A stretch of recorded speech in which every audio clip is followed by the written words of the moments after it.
ከሰፈሩ ወጣ የሚመስል ሰው ጋር አይደለማ። አብርሃም ይባላል። አብርሃም ነው? አዎ። አልተኛለሽ? አዎ፣ አብርሃም ማለት እሱ ነው። ምናልባት ስለኔ ከሰማህ ቆየህ ይሆናል። አላየሁትም። እኔ አላውቀውም። ደህና ነህ አይደል?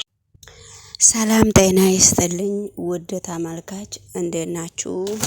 ደህና ናችሁ ወይ? ሁሉ ሰላም፣ ሁሉ መልካም፣ እግዚአብሔር ይመስገን። እኔ በጣም ደህና ነኝ። ዛሬ ደግሞ እየላችሁ የመጣሁት እንግዲህ የነ አብርሽንና የነ ሄርሜላ እየሰሩት ያሉት ነገር እንግዲህ ድራማ እንደሆነና ድራማ እንዳልሆነ በምንም ታምር ልንለይ አልቻልንም ማለት ነውና እነሱ የሚለቁት ቪዲዮ በጣም አንዳንድ ጊዜም ግርም የሚለኝ ነገር አለ። ሄርሜላም እንግዲህ ጥቅም ፈላጊና ዩቲዩብ ቻናል ላይ ተፈላጊ እንድትሆንና ታዋቂ እንድትሆን የምታደርገውን ነገር አንዳንድ ጊዜ ብታቀው በጣም ደስ ይለኛል። አብርሽ ገና ለገና ወደደኝ ወይስ አልወደደኝም ብላ እሷ አብሮ የተማረውን ተማሪ ከሷ ጋራ አብረን ነው የተማርነው ብላ እንግዲህ አብርሽም ፕራንክ ለማድረግ እየሞከረች ነበረ። ነገር ግን አብርሽም ልክ ሴት ስለሚወድ እንደሚቀና ሰው አርግቶ እሷንም ከማን ጋራ ነው የምታወሪው? እንዴት ነው? ኬት ነው? ወዴት? መንገዱ እንዴት ነው? በሚባል እኔ እጇን ከሷ ላይ አንሳ እጇን ለምንድን ነው የምታጥፋት? ምክንያቱስ ምንድን ነው እስከሚል ድረስ ወይኔ እሷም እንግዲህ በደንብ ነው የተወነችው። ያመጣችውም ልጅ በደንብ ነው የተጫወተበት አብርሽ። እንግዲህ አብርሽም እስከ መቼ ድረስ ነው ማንኛውም ሰው አብርሽን እንደዚህ የሚጫወትበት ብዬ ነው እኔም ይሄንን ሀሳብ አይቼ ያመጣሁት ማለት ነውና አብርሽ እንግዲህ አብርሽ ስለተዋደዱና ስለጨረሱ ነው አይደለ ቀለበት ያደረገላት። በጣም የራሱን የሚወደውን ትዳርና የሚያፈቅረዋን ወዶ የልጅነቷን በድህነቷ ያገኛትን የእናቱን ልጅ ትቶ ወደ እሷ የሄደው እንግዲህ ሴት ፈልጎ ይመስለኛል። አንድ ሰው የራሱን ትዳር አፍርሶ ወደ ሌላ ትዳር ሲሄድ ይሄን አክል ማስመሰል እንግዲህ ያ ፕራንክ ለማድረግ ቪውና ተመልካች ለማግኘት ነው። እንግዲህ ሄርሜላም በአሁኑ ሰዓት ታወናዋ ይመስለኛል። ነገር ግን ከመጀመሪያውንም እነሱ ተስማምተው ስምምነታቸውን ጨርሰው ነው እዚህ ውስጥ የገቡትና ነገሮቹ ግን በጣም ከባድ እየሆኑ ነውና አብርሽም ሊያካብድም ፈልጎ ምን ያክል እንደሚወዳትና ምን ያክል እንደሚያፈቅራት እንግዲህ ማስመሰል ብዙ ጊዜ ይችልበታልና እሷም አሁን ነው ያገኘው። ሁለቱም አስመሳይ እስከሆኑ ድረስ ሄርሜላም ወይኔ ጉዲ ፈላ አብርሽዬ እያለች በጣም ተሞላቀቃለች።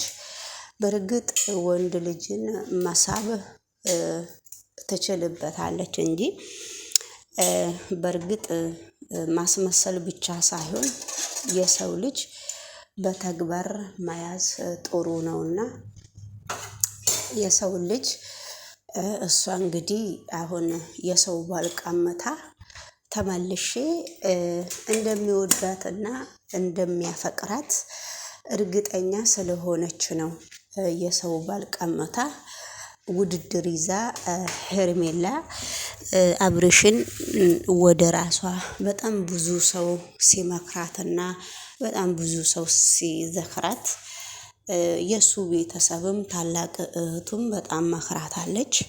የሰው ባል ምንም አያረግልሽም ከሰው ህይወት ውስጥ ውጪ ብላ በጣም መክራለች።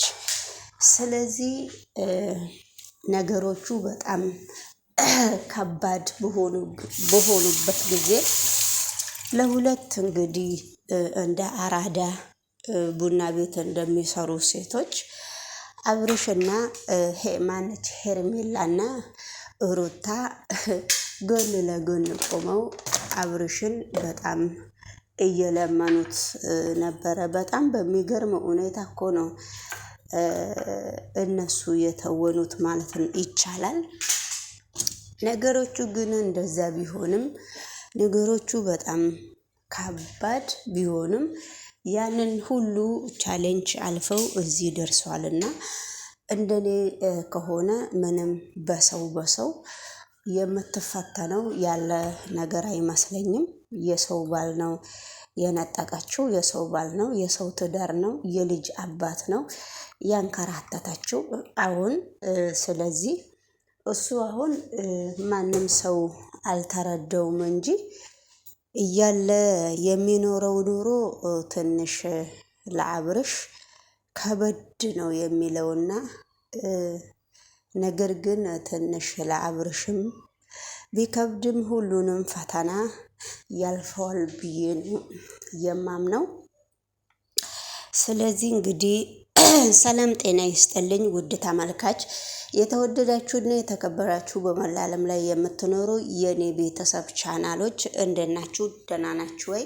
ሁሉ ሰላም፣ ሁሉ አማንዬ፣ ሁሉ ደግዬ ነው ወይ? እኔ እግዚአብሔር ይመስገን በጣም ደህና ነኝ። እንግዲህ ይሄንን ቻናል ሰብስክራይብ እና ላይክ እያደረጋችሁ ብታበረታቱኝ ሁሌ እየለመንኳችሁ ነውና በጣም ደስ ይለኛል። እንግዲህ እግዚአብሔር ካፍ በል ያለበት ጊዜ ይሄ ቻናል ይነሳል። ይሄ ቻናል አገሬን የማሳድግበት የራሴ ምኞት የምገልጽበት የራሴን እድገት የማመጣበት ቻናል ሊሆን ይችላል።